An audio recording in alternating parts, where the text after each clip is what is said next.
Thanks channel member Carlene for this video idea. Hi everybody. Today I'm sharing with you 10 of my favorite crochet gadgets. And let's start off with something obscure and work our way. So one of my favorite gadgets, I don't use it very often, but it's this. Do you know what this is? I don't use it very often, I admit, but I really love this particular hairpin lace loom. And I got it from a website. I'll try and put the links in the description below for all of them. But this is a hairpin lace loom and it's lovely wood. It's not like cheap plastic that's gonna break. And it's I got it from Jennifer Hansen's website years ago, so I'll try and see if she has a current link up to this.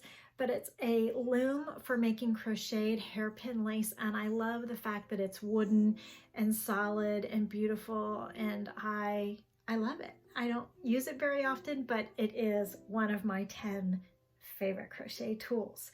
So I think I'll probably do a tour of my favorite hooks another day, but today my 10 favorite tools, and this is number 10. Okay, so number 9. Okay, here it is. It's goofy. The reclosable bag. I admit that I often put my yarn in reclosable bags. They keep my yarn clean. They keep the scent of the wool away from my cats who like to play with wool. I can see through them. They come in lots of convenient sizes. They're waterproof. I love a good reclosable bag for a crochet gadget. So that is item number 9. So that was number 10. This is number 9. My number 8 favorite crochet gadget. In what order do I do these? Now, because I like the reclosable bag a lot, but I have to tell you, I like a good crochet Erin Lane bag even more. So the reclosable bags are great for storage and for like waterproof, like the beach. But if I'm gonna work with a great bag, one of my favorite crochet gadgets is the Erin Lane bags. Now this is a little one, and I'll put a link in the description below. Lindsay, who owns the company, is a pal of mine, but she makes great bags. So they're drawstring bags, so like you don't get your yarn caught in a zipper. This little handy tab is a snap, so you can like hook it onto like the tray table hook on an airplane and like hang it there, or you can hang it from your car door handle if you're a passenger in the car and you're crocheting. It's lined, it's lovely. Now this is a tiny one, so I would like ball up one ball of yarn and put it in here with a hook and a tiny pair of scissors and take it on the go. And you can even put it around your wrist and walk around with it. Like if you're going on a long walk and you're crocheting while you're walking, because I know you do that, right? I've been known to do it before. But she also has bigger bags, but this is a tiny, I think she calls this one a sock bag, but she has lots of different sizes. So this is my number 8 favorite item. It is a step above the reclosable bag, but it has its purpose. The reclosable bag has its purpose, but this is more of my favorite than that. Okay, so where are we at? Number 7. I guess I have to start with, it's a toss-up. I think I'll call this number 7. I love these Clover reclosable locking stitch markers, and I have these all over the house and I love them. So they're great for marking the front of a project, the first stitch, the last stitch, where you want to like be reminded of where you are. These are perfect. They're smooth, they lock into place. You can leave them in your project, the entire project, and then take them out when you're done. And they will hold tags onto a project.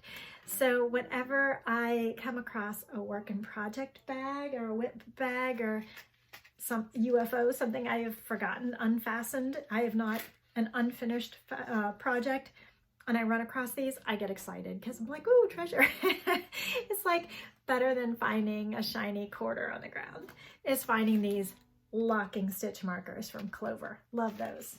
I love these more than any other brand of locking stitch markers. I just do. They're smooth, they're pretty. I just wish they came in like 5 or 6 colors instead of a just 2 color pack, but that's okay. 2 works. 2 is necessary. 5 would be just fun. Okay, so I think my 6th favorite crochet gadget is the Shibi tapestry yarn needle. Love it. Can't really see it that way. Put it in front of myself. Okay, so comes in these little tubes with the little twirl off cap, and these little blunt tip yarn needles are awesome for weaving in ends. So I love this brand. It's sold or distributed by Clover. Love it. I think this one even has cat teeth marks on it, but it keeps your needles safe and it helps you find them and you don't lose them, and you got to have a good needle. You don't have to. I guess you could weave in ends with a hook, but it's way more fun and convenient to do it with this large blunt tip yarn needle, also called a tapestry needle. So when you're seeing that in your materials list of a pattern, it'll say tapestry needle or yarn needle. This is what they mean, and I love it. Okay, so what's next? We have, well, you can't have yarn gadgets, crochet gadgets without the hook. And I couldn't narrow it. Well, it's hard to narrow it down to just one favorite hook. And I'll probably give you a tour of hooks later, but I have the Susan Bates hook. That's kind of the squared off head there. I love the wooden handle though. I like being able to hold on to it. And this one is probably even more my favorite. I like this one too. This one has an inline or a pointy head to it, and I really love the grip. So if I had all my hooks laid out in front of me and they were all the same size and they were the size I needed, which one would I grab? I probably would grab this one, but I like this one a lot too. So some days you feel like a nut, sometimes you don't. But it's funny because you know, why do you have so many hooks? It's like, well, you have to have all different sizes, and then you have your favorites, and then you leave one in your work in progress bag, and you leave one with this project, you leave one with that project, and then suddenly you've got 80 hooks in that container over there, and you're like, well, they're all necessary. Doesn't a painter need lots of different paintbrushes? So a crocheter needs lots of different hooks. Okay, so we're down to 4. I have 4 left. My last 4 top favorite crochet gadgets, and I think I might have, okay, one more, and then I'll tell you the secret one. Blocking mats, yay! Interlocking blocking mats. I love these things. They're so convenient. Now you could get the cheap like alphabet ones, and frankly I have those, you know, that are in the toy section at the store, you know, for kid toys. They're like these foamy mats, and you can get like cheap ones that are like red with the yellow letter A and B with blue and a green, you know, like C, you know, and all the different colors. But the problem with that is that you do get 26 of them in one package for pretty cheap, but the letters pop out too. So then when you stick your items down to block them and you put your pins in, there's like letter shaped holes for your pins to fall through. So that's not always fun. But also I always kind of worried about the colored foam bleeding onto my work. But with these, I don't worry about that. So there's this cool texture on here on one side, and it's smooth on the other. So you can lay your wet or pin out your garment or your blanket or your swatch or whatever, and then pin it onto the board. And the mats come in like a pack of 9, so it makes a really big square. And here comes a pet in my room. Come here, pet. Oh, it's Theo. So it'll make a big square, a big 9 block square, so you could put out a shawl, especially diagonal, and then they just take them apart and put them together, and that's as big as it gets with a stack of all 9, and they're perfect blocking mats. Love those, and I know I have a link for those, and I can put in the description below. Oh, there's Theo. Hey, Theo. He's a fun gadget too, but maybe not one of my favorite crochet gadgets. Sometimes he gets in the way of my crochet. Okay, 3 more to go. So the secret one is my camera. I love my camera phone, any digital camera, whether it be your phone or a digital camera, I feel like is an essential tool for crochet. I use it to take pictures of a stitch diagram in a book and then take it on the go, and then I can just look through my photos and see the pattern, and I can enlarge it if I need to.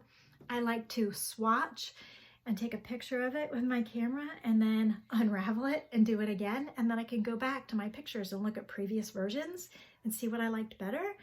I love having a catalog of my work. I love my camera as a crochet gadget. Oh, he's grabbing some yarn over there. What's he gonna grab? Okay, so I'm down to two. My two favorite crochet gadgets. Okay, they kind of go together. You're gonna guess what they are. I love number 2 and number 1. So they go together, the Yarn Swift and the ball winder. So I'll put a link in the description of like where you can get newer models of these. Like I've had these for years and I don't think I can find this exact one, but they have comparable ones out there that I think are great. So the yarn ball winder is terrific with the umbrella Swift. Maybe step back so you can get a better sense of it. It clamps onto the side of my table. Put your table there and twist the thing to tighten it up like a clamp. And then you unwind, untie, unroll your hank, your donut of yarn. And then this is an umbrella, and I don't want to poke myself in the face. And you tighten it up and put your yarn around it. And then it goes around in a circle and you unwind your yarn off of it so that it turns into a really pretty, do I have one handy? Pretty ball of yarn that you can pull from the middle of the yarn and work from it. So what started out as a twisted hank, twisted cinnamon donut hank of yarn, I'll take it apart for you. You take it apart and put it on the Swift. Oh, I can't get it apart I don't want to take the label off. And it comes in this big, and you put this over the umbrella and it goes around in a circle and you unwind it from there. And then it is in a pretty ball and you can work from it. You can't work from this. It would get too tangled too easily. So rewind that back up and tuck it back in.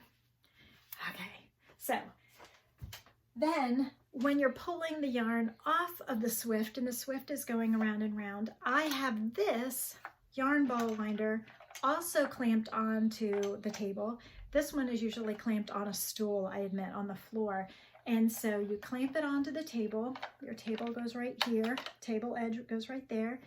And we thread the yarn through the hole and put it here in the little groove. And then you wind the yarn. And it winds around here in a perfect little ball. And you pull the ball off in one lovely hunk. And you can work from the middle like magic. Love it. And so it makes these hanked yarns usable. Now when you go to the yarn store, you buy the pretty hanked yarn. You can ask them to wind it for you, but it's also fun to do it at home. And also I like to only wind what I'm going to use. That way if I don't use it, I can give it away, I can sell it, I can take it back, or whatever I need to do. So those are my 10 favorite crochet gadgets. I'll see you next time. We might do a tour of my hook collection next. See you later. Bye.